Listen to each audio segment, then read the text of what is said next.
샬롬, 우리 주님의 이름으로 축복합니다. 오늘 말씀의 본문은 사도행전 9장 36절에서 43절까지의 말씀이며 말씀의 제목은 하나님의 재봉사 다비다입니다. 저는 하나님께서 왜 대한민국을 이렇게 물질적인 축복을 주셨는가 생각을 해보았습니다. 이 작은 나라가 중국과 러시아, 일본, 그러니까 세계 2, 3, 4위 나라 사이에 끼어서 노리게 깜빡게 되지 않았던 조선 땅을 일제에서 해방시켜 주시고 소련과 중국의 공산주의 침략에도 지켜주셨는지, 또 수많은 선교사들을 보내셔서 이 나라를 복음화해 주시며 이제 세계에서 우뚝 솟은 선진국으로 세워주신 이유가 무엇일까? 제가 선교지에 있을 때에 그 나라의 값싼 냉장고들은 대부분 성에가 끼어서 냉동실 성에를 정기적으로 녹여주고 떼어줘야 했습니다. 그런데 제가 가진 냉장고는 30년이 된 낡은 냉장고였는데 냉동고에 성에가 끼지 않았습니다. 그 냉장고 문에는 상표가 적혀 있는데요. 골드스타라고 적혀 있었습니다. 세계 10위권의 경제 규모, IT 강국, K문화, 영화, 드라마, 방산, 원전, 조선, 한국을 이렇게 축복해 주신 이유가 무엇일까? 저는 깨달았습니다. 마지막 때에 이 타락해져가는 세상에서 하나님께서 이 나라를 세우셔서 세상을 향하여 다시 복음을 증거하는 나라가 되기를 원하셨구나. 그래서 이렇게 축복하셨구나 깨닫게 되었습니다. 우리가 복음을 들고 다시 유럽으로, 미국으로 세상을 향해 나아가야 될 때인 줄 믿습니다. 그 뜻을 깨닫는 우리 모두가 됩시다. 모르드게가 왕후 에스더에게 내가 왕후의 위를 얻은 것이 이때를 위함이다. 하나님께서 대한민국을 축복하신 이유가 바로 이때를 위함인 것입니다. 교회가 다시 살아나고 깨어서 사명을 감당하는 우리 모두가 됩시다. 하나님 없이 살고자 하는 세상의 풍조, 동성애와 무신론, 모든 악한 세력들 앞에 복음의 능력으로 다시 빛을 발하는 대한민국이 되기를 축복합니다. 성경에는 딱 한 번 등장하는 단어들이 있는데요. 그런데 오늘 그 본문에 그 단어 하나가 나옵니다. 그것은 바로 36절에 나오는 여제자라는 단어입니다. 제자란 스승을 본받고 스승을 쫓아가며 그 길을 걷는 사람이죠. 성경에 유일하게 여제자라는 호칭을 받은 여인, 바로 다비다라는 여인이었습니다. 헬라어로 도르가라고 하는데요. 그 뜻은 가젤, 산에 있는 노루 같은 눈이 아주 크고 반짝이며 몸도 날렵한 거의 90도의 절벽을 오르내리는 동물을 말합니다. 다비다는 그 가젤같이 반짝이는 영혼의 눈을 가지고 하나님의 선한 일에 날렵했던 여인이었습니다. 저는 다비다를 묵상하면서 엥겔지수라는 것이 생각이 났습니다. 엥겔지수란 우리 학창시절에 배운 기억이 있죠. 한 가정의 총 지출 중에 식료품비 지출을 차지하는 비율을 말합니다. 대한민국은 엥겔지수가 14 정도 된다고 합니다. 스위스 같은 나라는 7, 8 정도가 된다고 하네요. 저는 이 엥겔지수를 생각하면서 엔젤지수라는 것을 만들어 보았습니다.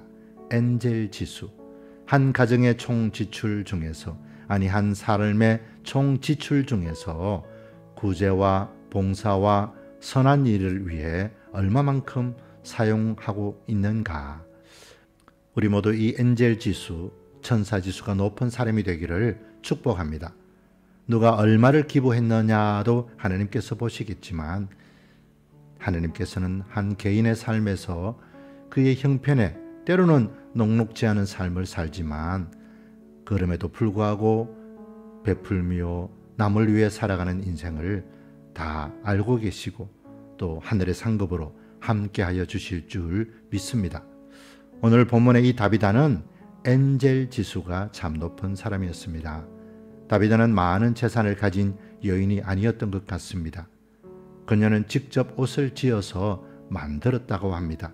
부자였더라면 옷을 사서 기부했겠죠. 그녀는 손수 옷을 만들고 그리고 과부들과 함께 있었다고 합니다. 그래서 그녀 또한 과부였을 것이라고 말합니다. 당시의 과부들은 최극빈층의 사람들이었습니다. 당시 제일 도움이 필요한 사람들이 바로 고아와 과부였거든요. 그리고 이 욥바 도시는 이스라엘의 거의 한두 개밖에 되지 않은 큰 항구 도시 중 하나였고 많은 뱃사람들이 모인 곳이었습니다. 그러나 풍랑이나 태풍, 해상사고 등으로 다른 지역보다 홀로 남은 과부들이 많이 있었을 것입니다. 이러한 불쌍한 과부들이 한 끼 두 끼 끼니는 해결할 수 있다고 하지만 그들에게 가장 중요한 것은 바로 옷이었습니다. 당시는 천이 귀해서 예수님께서 돌아가실 때도 로마 병사들이 그 옷을 찢어서 나누고 속옷은 제비를 뽑았죠.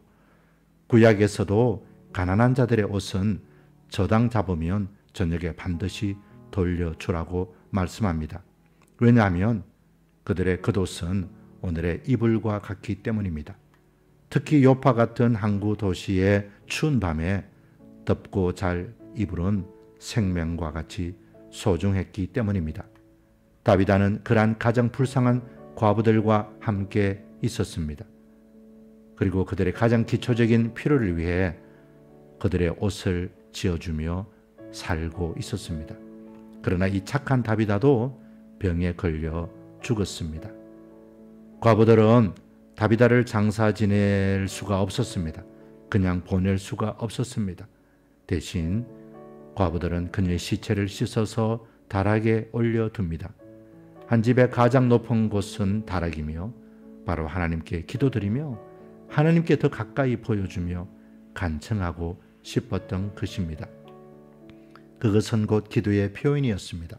마침 루따라는 대략 한 20km의 거리에 베드로가 있다는 소식이 들려졌고 다른 제자들을 보내어서 베드로를 오게 합니다. 20km의 거리를 왕복으로 하면 대략 10시간은 기다렸겠죠. 기도하며 기다린 그들에게 베드로가 오자 과부들은 다비다가 살았을 때에 자신들을 위하여 한 뼘 한 뼘 재봉하여 만든 옷들을 보여줍니다.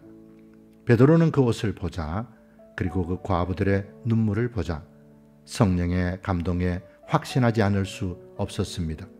하나님께서 반드시 살려주실 것이다. 가난한 자들의 눈물 방울이 떨어지는 소리는 하나님의 마음을 두드리는 노크 소리와 같습니다. 베드로는 다비다를 향하여 다비다야 일어나라, 다비다 쿰 하며 손을 잡고 일으킵니다. 마치 예수님께서 몇 년 전 회당장 야이로의 딸에게 소녀야 일어나라, 달리다 쿰 하셨듯이 주님께서 하신 일을 그대로 베드로가 재현해 냅니다. 그리고 모두가 하나님을 찬양하고 영광을 돌리며 온 요파 사람들이 주님을 믿었다고 말씀합니다. 다비다는 하나님의 재봉사였습니다. 다비다는 실과 바늘로 복음을 전하며 살아간 여인이었습니다. 하나님은 지금도 그런 사람이 필요합니다.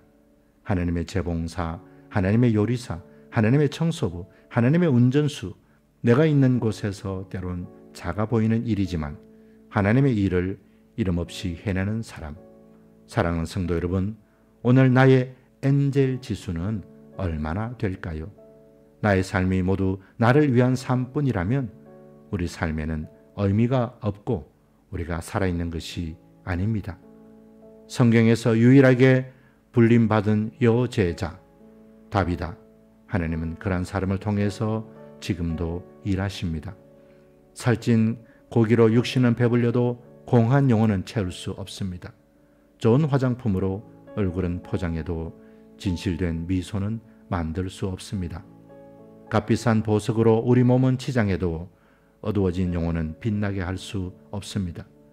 넓고 편한 침대로 발은 편히 뻗을 수 있어도 웅크러진 마음은 펼 수 없습니다.